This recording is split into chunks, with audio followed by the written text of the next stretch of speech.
So hello guys. आज का हमारा टॉपिक है इन्फिल्ट्रेशन, एक्सट्रावेसेशन एंड फ्लेबाइटिस। ये बहुत जनों को कंफ्यूजन होता है कि अलग अलग वर्ड है या फिर एक ही वर्ड है। तो ये हम कंफ्यूजन दूर करते हैं। ये तो पहली बात तो अलग अलग वर्ड होता है। हर चीज़ के लिए अलग अलग टर्म यूज़ किया जाता है, जैसे हम आगे पढ़ेंगे। देखिए, infiltration. First is infiltration. Infiltration क्या होता है कि leakage of the non vesicle fluid. अब बहुत इंपॉर्टेंट पॉइंट होता है ये, वेसिकल फ्लूइड। वेसिकल फ्लूइड क्या होता है कि ऐसा फ्लूइड जो कि हमारे टिश्यू हो, सेल को डैमेज कर देता है। For example chemotherapy.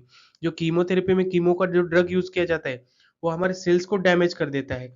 उसे हम वेसिकल फ्लूइड बोलते हैं। And second one example is the potassium. हम ज़्यादातर कीमोथेरेपी पोटेशियम के लिए हम सेंट्रल लाइन या पीआईसीसी लाइन प्रेफर करते हैं। क्योंकि क्या होता है, ये हमारे स्मॉल स्मॉल वेसल्स होते हैं, जो भी वेन्स होती है। अगर हम आईवी फ्लूइड से देंगे या फिर पेरिफेरल लाइन जैसे कि आईवी कैनुला से देंगे, तो क्या होता है, ये हमारे वेसल्स को डैमेज कर देते हैं। तो इसको हम बोलते हैं वेसिकल फ्लूइड। पर ऐसा फ्लूइड जो कि नॉन वेसिकल है, नॉन हार्मफुल है, या फिर डैमेज नहीं करता है टिश्यूज को, ऐसा फ्लूइड अगर वेन्स से बाहर आ जाए या फिर आईवी कैनुला से बाहर आ जाए, तो हम उसको क्या बोलते हैं, इनफिल्ट्रेशन। जो कि डैमेज नहीं करता है टिश्यूज को। उसके क्या क्या रीजन हो सकते हैं, फिर कॉजेस हो सकते हैं। देखिए, IV cannula slip out of the when. जैसे कि आईवी कैनुला हो गया, हमने गलती से पेशेंट्स के जो भी जॉइंट्स हो गया, जॉइंट्स पे लगा दिया, तो क्या होगा, जो भी जॉइंट्स ज़्यादा मूवमेंट करेगा, अगर ज़्यादा मूवमेंट करेगा तो आईवी कैनुला को स्लिप होके बाहर आ जाएगा वेन्स से। तो उसी वेन्स से बाहर आके क्या होगा, फिर फ्लूइड वेन्स में ना जाके बाहर आएगा। तो टिश्यू में एक्स्ट्रा जो स्पेस होता है, वहाँ पे आके एक्यूमुलेट होगा। एक्यूमुलेट होने से क्या होगा, वहाँ पे स्वेलिंग आ जाएगी। तो यही एक रीज़न है कि आईवी कैनुला स्लीप हो जाता है। Second one is a when wall puncture. अगर कोई भी वॉल हमने 2 बार प्रिक किया है, तो आगे से कोई पंक्चर हो गया, या फिर उसके बाद हमने पीछे वेन फ्लो डाल दिया, तो आगे का जो पंक्चर है वो जल्दी फ़ील नहीं होता है, उसके लिए टाइम लगता है। और तभी हमने फ्लूइड स्टार्ट कर दिया, तो क्या होता है, वेन वॉल से जो होता है वो बाहर आता है आगे वाले पंक्चर से। तो ये सेकंड वन रीज़न है उसका। और third one is a excessive movement of the cannula. जैसे कि मैंने पहले बोला था कि पेशेंट के जॉइंट्स पे हो, जॉइंट्स पे अगर आप कैनुला लगाते हैं, तो क्या होता है, वो कैनुला स्लिप होने के बहुत चांसेस होते हैं। साइन एंड सिम्टम में देखिए, स्वेलिंग, पेलर और कूलनेस एट द साइट।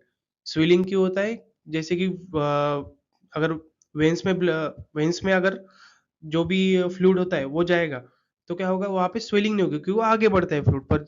जैसे ही आईवी कैनुला अगर स्लिप हो गया, तो क्या होता है, वहाँ पे स्वेलिंग हो जाती है, क्योंकि जो भी फ्लूइड वेन्स में जाना था वो बाहर आ गया।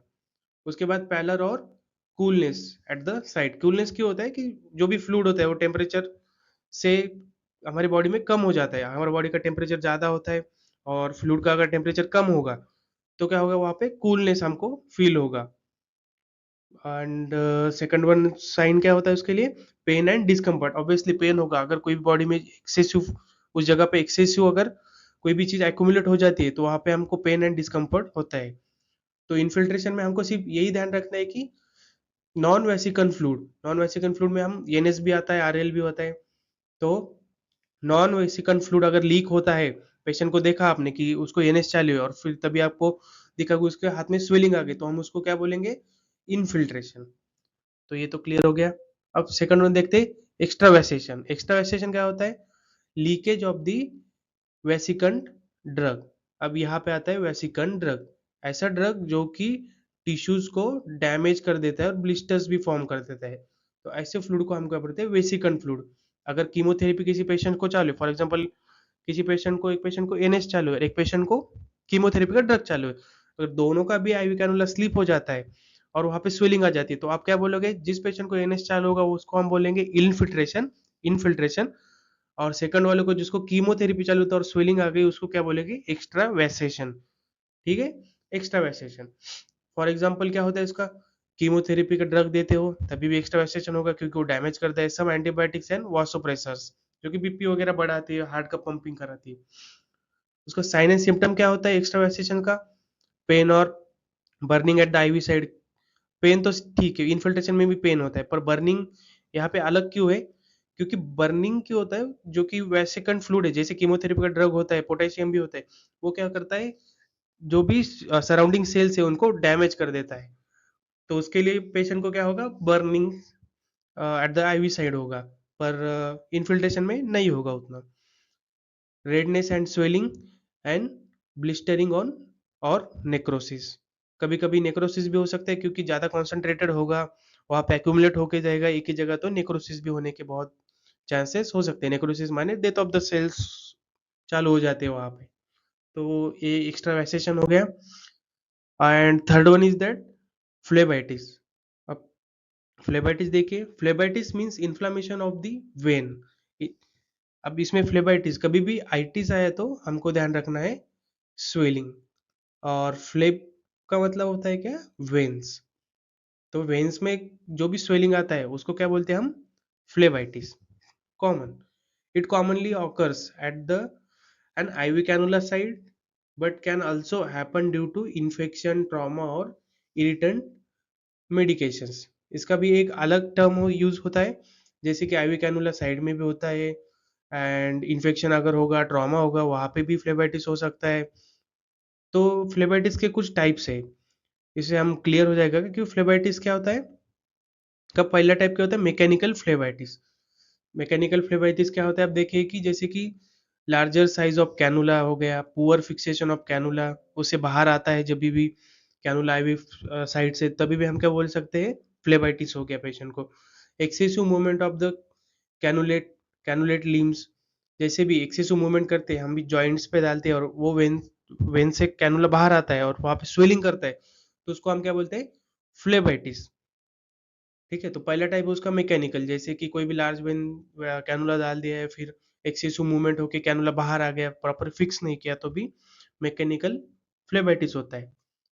एंड सेकंड टाइप क्या होता है, केमिकल फ्लेबाइटिस। उस केमिकल फ्लेबाइटिस की होता है, देखिए इरिटेंट और वेसिकन ड्रग, जैसे पोटेशियम, वेनकोमाइसिन, कीमोथेरेपी, या अगर ड्रग्स से कोई भी डैमेज होता है, स्वेलिंग होता है वेन्स पे, तो उसको हम क्या बोलेंगे, केमिकल फ्लेबाइटिस हो गया उसको।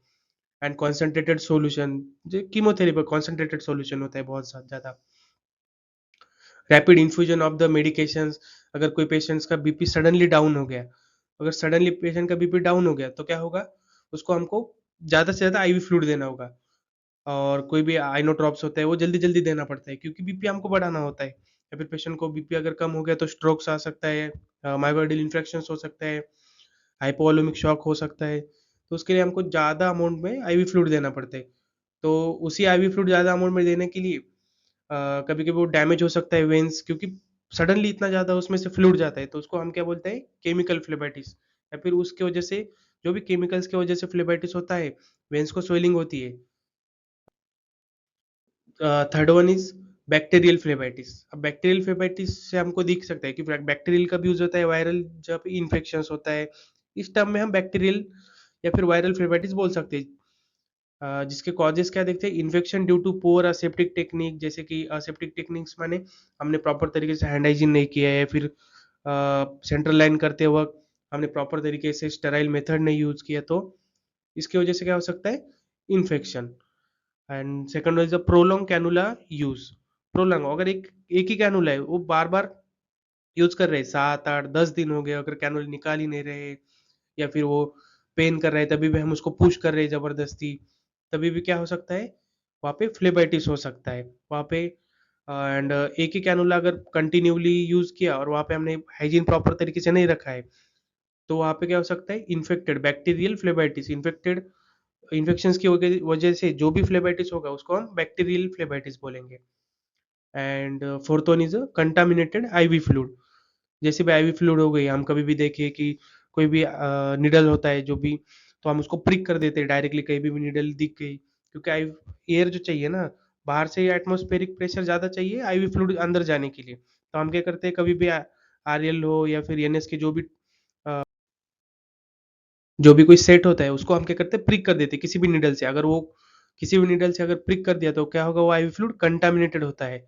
जो भी आईवी फ्लूइड कंपनी से आता है वो हमेशा याद ध्यान रखना कि स्टराइल होता है, हम वो कभी भी किसी भी ड्रेसिंग के लिए, सर्जरी के लिए यूज कर सकते हैं, क्योंकि वो पहले से ही स्टराइल होके आता है। तो ये हो गया बैक्टीरियल फ्लेबाइटिस। अब इसके सिम्टम्स क्या होंगे, बैक्टीरियल फ्लेबाइटिस हो गए या फिर वो जो फ्लेबाइटिस के सिम्टम्स क्या हो गए, रेडनेस, जिसे हम इरिथमा बोलते हैं, या फिर warmth at the side. Third one is a pain और टेंडरनेस। टेंडरनेस मीन्स थोड़ा सा हार्ड लगता है, वो जो पार्ट होता है वो आपको हार्ड फील होगा। पहले तो आईवी जो भी एक लाइन डालते वक्त या फिर आईवी कैनुला डालते वक्त आपको सॉफ्ट फील होगा, पल्पेट होगा वो वेन। पर जब भी वहाँ पे इन्फेक्शन या फिर फ्लेबाइटिस होगा वो आपको टेंडरनेस यानी हार्ड दिखेगा। स्वेलिंग ऑब्वियसली, अगर कोई भी वेन फ्लो आउट होके बाहर आ गया और वहाँ पे फ्लूइड एक्यूमुलेट होने लगा तो वहाँ पे स्वेलिंग तो आएगा ही। हार्ड कोर लाइक वेन, वही जो टेंडरनेस दिखता है हमको। और फीवर, फीवर क्यों होगा? क्योंकि इन्फेक्टेड कंटामिनेटेड फ्लूइड हो गया, हमने प्रॉपर तरीके से सेप्टिक टेक्निक नहीं यूज किया तो फीवर हो सकता है। तो यही है infiltration and extravasation and phlebitis. Infiltration जो होता है वो होता है कि नॉन वेसिकल फ्लूइड, जो भी फ्लूइड होता है जो कि टिश्यू को डैमेज नहीं करता है, ऐसा फ्लूइड अगर आईवी कैनुला से बाहर आके हमारे बॉडी में जहाँ पे आईवी कैनुला है वहाँ पे एक्यूमुलेट होने लगा तो उसको हम बोलते हैं इनफिल्ट्रेशन, जो कि डैमेज नहीं करता है। एंड सेकंड वाज एक्स्ट्रावेसेशन, ऐसे फ्लूइड जो कि टिश्यू को डैमेज कर सकते हैं, अगर वैसे फ्लूइड बाहर आ जाए और वो एक्यूमुलेट होने लगे आईवी साइड के बाजू में, तो हम उसको बोलते हैं एक्स्ट्रावेसेशन। एक्स्ट्रावेसेशन का एग्जांपल क्या ले सकते हैं हम? Chemotherapy, potassium, vasopressins. And phlebitis माने स्वेलिंग ऑफ द